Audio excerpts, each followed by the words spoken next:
कि मैं अपने पद से इस्तीफ़ा देता हूं। ये वही वीडियो है, इसका वीडियो बनाया गया है।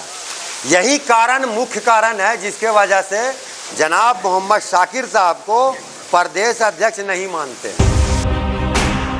पार्टी को कहीं से मजबूत नहीं किया, बल्कि आपने गर्क में ले जाने का काम किया है। कि आप खुद मुख्तार हैं, डिक्टेटरशिप चलाते हैं।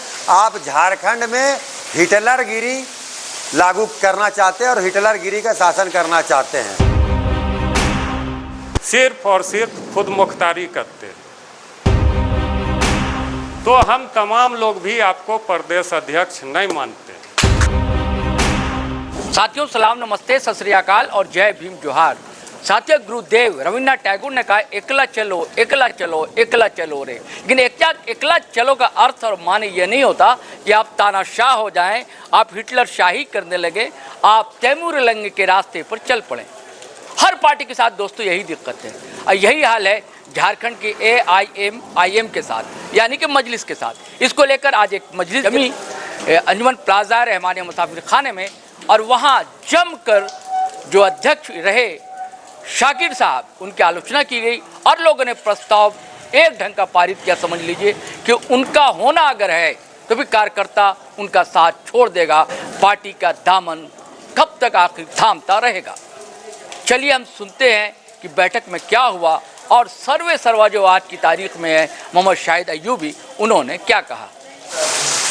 ये जो आप हमारे हाथ में लेटर देख रहे हैं, ये झारखंड प्रदेश अध्यक्ष AIMIM ऑल इंडिया मजलिस इत्तेहादुल मुस्लिमीन के जनाब शाकिर साहब का लेटर हेड है, जिसमें उन्होंने अपना इस्तीफ़ानामा कबूल किया और उसमें इसका सिग्नेचर है, डेट और तारीख और समय के साथ।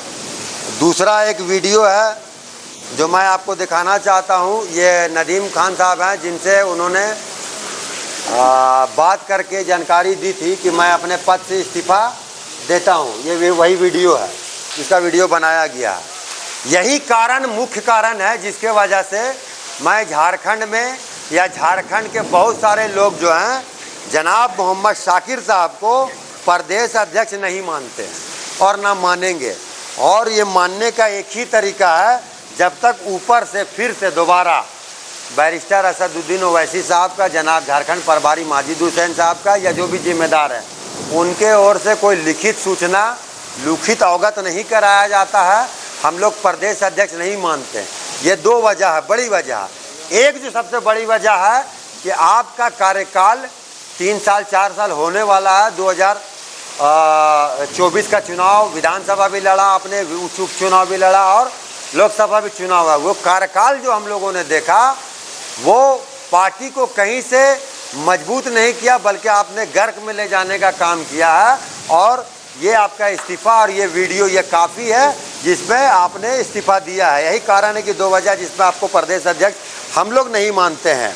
पार्टी से आप निकालिए, आपका अधिकार है, आप किसी को जोड़िए, आपका अधिकार है, आप जो कर सकते हैं। कहा कि आप खुद मुख्तार हैं, डिक्टेटरशिप चलाते हैं। आप झारखंड में हिटलरगिरी लागू करना चाहते हैं और हिटलरगिरी का शासन करना चाहते हैं। और आप हमारे बैरिस्टर असदुद्दीन ओवैसी साहब को जो सही बात है, जो फैक्ट है, जो सच्चाई है, वो तमाम चीज़ की जानकारी ना आप हमारे झारखंड प्रभारी को देते हैं और ना हमारे बैरिस्टर साहब असदुद्दीन ओवैसी साहब को देते हैं। जो इस कारण इस मामला को यहाँ पर दिग्भ्रमित कर दिया जाता है झारखंड के लोगों को। 2019 में जो चुनाव में हम लोग प्रभावशाली थे, जितना हम लोग ताकत के साथ आए थे, 2024 में उतना ही हम लोग गर्क में गए हैं। जिसका कारण है सिर्फ और सिर्फ प्रदेश अध्यक्ष का गलत नीति, गलत तरीका और संगठन नहीं चलाने का उनको नॉलेज नहीं है, जिसके कारण वो ये सब हम लोग को झेलना पड़ रहा है। मैं माननीय राष्ट्रीय अध्यक्ष जनाब बैरिस्टर असदुद्दीन ओवैसी से साफ तौर पर कहना चाहूँगा, झारखंड के आवाम को मैं मैसेज उन तक पहुँचाना चाहूँगा, लिखित तौर पर भी, वीडियो के माध्यम से भी, सोशल मीडिया के माध्यम से भी, और प्रतिनिधि मंडल भी एक टीम तैयार होगी जो बैरिस्टर साहब को तमाम चीज़ों से अवगत कराएंगी कि क्या क्या यहाँ प्रॉब्लम और परेशानी है और कैसे संगठन यहाँ मजबूत होगी। आने वाला समय में कैसे हम यहाँ विधायक निकाल सकेंगे, कैसे अपने हम जिला परिषद निकाल सकेंगे, कैसे हम लोकसभा में अपने जीत के आ सकते हैं, कैसे हम दबे कुचले लोगों की आवाज़ उठा सकते हैं। ये तमाम चीज़ों पर चर्चा होगी।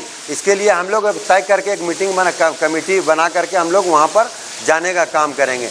यही वजह थी कि आज हम लोगों ने जब चुनाव 2024 का ख़त्म हुआ था तो तकरीबन 8 महीना बीत गया, मगर झारखंड के प्रदेश अध्यक्ष ने जो समीक्षा बैठक होती है झारखंड के चुनाव परिणाम को लेकर के, जो अहम रोल होता है कि किस बुनियाद पर टिकट का वितरण किया गया, किस बुनियाद पर आपने उसे सदस्यता दिया, रातों रात किस बुनियाद पर मतलब क्या उन्होंने वोट परसेंटेज लाया, किसकी सहमति थी, किन लोगों की सहमति से आपने टिकट दिया, ये तमाम चीज़ें। चूँकि बार बार ये बात दोहराया जाता है प्रदेश अध्यक्ष के द्वारा कि बैरिस्टर असदुद्दीन ओवैसी साहब का ये फैसला है, मुझे ये मालूम प्रतीत होता है कि ये तमाम चीज़ बैरिस्टर ओवैसी साहब को कोई जानकारी नहीं दिया जाता और उनको दिग्भ्रमित करके जो है इस तरह का फैसला लिया जाता। नहीं तो एक अननोन आदमी को, जिसको राजनीति का काखागा भी नहीं आता है, बल्कि अभी राजनीति में उनका जन्म नहीं हुआ है, कल पार्टी ज्वाइन करते हैं, उनको टिकट दिया जाता, किस बुनियाद पर दिया जाता, क्या लोभ पर दिया जाता, क्या शराइत पर दिया जाता है, ये प्रदेश अध्यक्ष के अलावा